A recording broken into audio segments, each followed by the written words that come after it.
Claro, é burrice. Agora, você falou algo muito interessante, Arthur, que é a dificuldade que muitos perfis, que muitas personalidades têm de se enxergarem. Isso é a maior muito distância. complexo.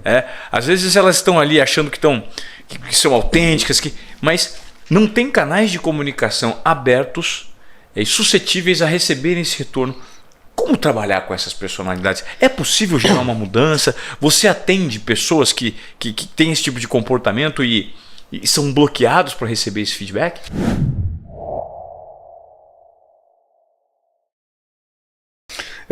Todo mundo, né? Eu acho que quando a gente... E eu, por isso, quando faço isso, a diferença entre consultoria e mentoria é que na mentoria, de certa forma, eu estou te dando opinião sobre os teus fatos, né? No branding, e aí eu defendo essa ideia assim com unhas e dentes, o branding precisa trabalhar com evidências, com uma prova concreta.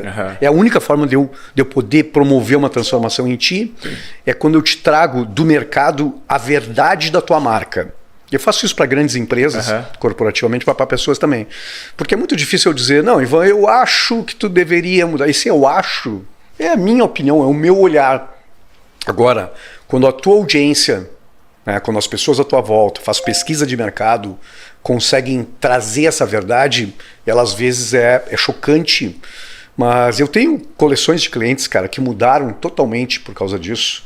Que se transformaram como pessoas porque entenderam essa verdade que nunca tinham entendido. Então, eu defendo a ideia que precisa ter uma prova para isso, a não ser que tu vá tomando consciência aos pouquinhos, vai fazer terapia, vai te entender.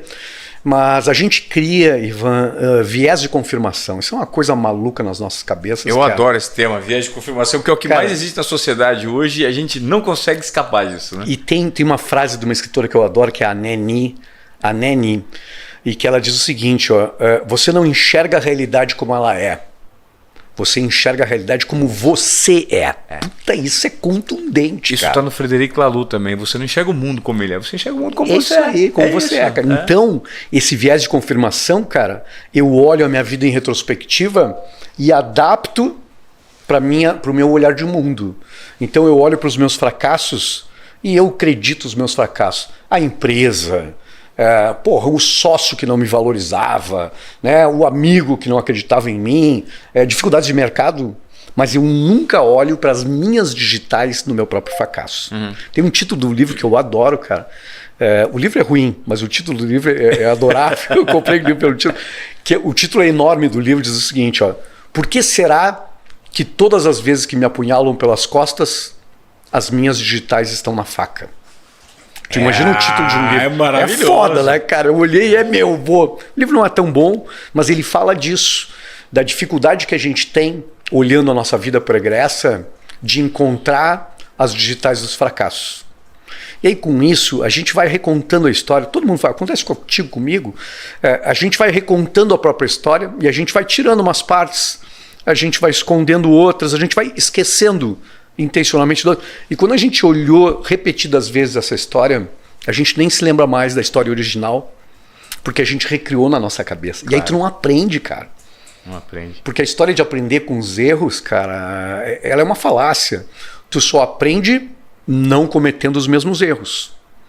E para isso tu tem que olhar a tua vida em perspectiva e fazer uma espécie, é forte que eu vou dizer, uma espécie de autópsia dos teus sucessos, dos teus fracassos, e entender o quanto de responsabilidade tu tinha também pelas tuas atitudes nos seus fracassos. Eu acho que aí tu tem crescimento, aí tu provoca essa consciência e inclusive entender as tuas vulnerabilidades, entender os teus defeitos, porque aí tu tomou consciência de ti. Aí tu pode fazer gestão de marca. Você está falando sobre algo muito interessante que recentemente eu estudei na filosofia. Olha, a professora Lucilena Galvão, ela traz muito uma corrente de pensamento de Epíteto, que foi um dos três grandes pensadores estoicos, né? Perfeito. Que trabalha com a extinção da culpa, a teoria da extinção da culpa, que nada mais é do que reforço da teoria da responsabilidade. Muito bom.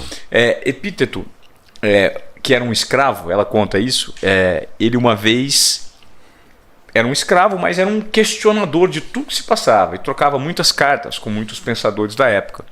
E chegaram para ele e perguntaram o seguinte: vem cá, você fala, você divulga, você questiona, né?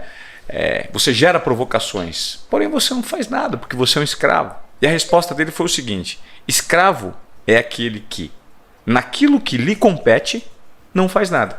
Que interessante. Né? Ou seja, aquilo que você deixa de fazer e que você poderia fazer, você sim pode ser culpado, mas aquilo que não lhe diz respeito, você não precisa carregar a culpa. E nós vivemos numa sociedade da culpa, em que é muito mais fácil você hoje apontar o dedo. Terceirizar a culpa. Terceirizar, é encontrar o elemento externo de quem foi o responsável por aquilo e se isentar da culpa. Porque é mais fácil mesmo. Claro. Nós temos essa teoria. Isso é do ser humano. Mas a partir do momento que você questiona a si mesmo o que eu poderia, naquilo que me compete, ter feito para que isso desse certo, e se eu fiz, não sou culpado. Perfeito. Mas muitas vezes, se as pessoas se questionarem, elas vão notar que elas sequer fizeram a parte delas. E estão tentando encontrar o culpado ou outro responsável. Perfeito. Que não a si mesmo. Perfeito, né? Perfeito. E aí a gente cria, Ivan, uma relação com as pessoas, uma relação de bolha, e que tem a ver com a autenticidade, que é eu estou falando genericamente, né? A gente lê livros que reforçam as nossas crenças, ou seja, quando tu olha e diz assim, esse livro é maravilhoso, tu está dizendo que esse livro pensa como tu. A gente assiste filmes que a gente gosta porque tem a ver com o que a gente acredita que vê no mundo. A gente vai a palestrantes que falam o que a gente gosta de falar. Então, com isso, tu vai te ensimesmando com as mesmas coisas e tu vai reforçando essa bolha. O Cortella tem uma passagem muito interessante, o filósofo, e ele diz o seguinte, ó, que às vezes ele termina a palestra e a pessoa diz o seguinte, ó, eu amei a tua palestra, tu é genial, porque tu pensa exatamente como eu. Entende?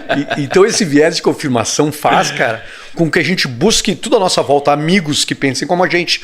E é por isso que eu acho que a gente tem um atrito tão grande hoje na sociedade, né?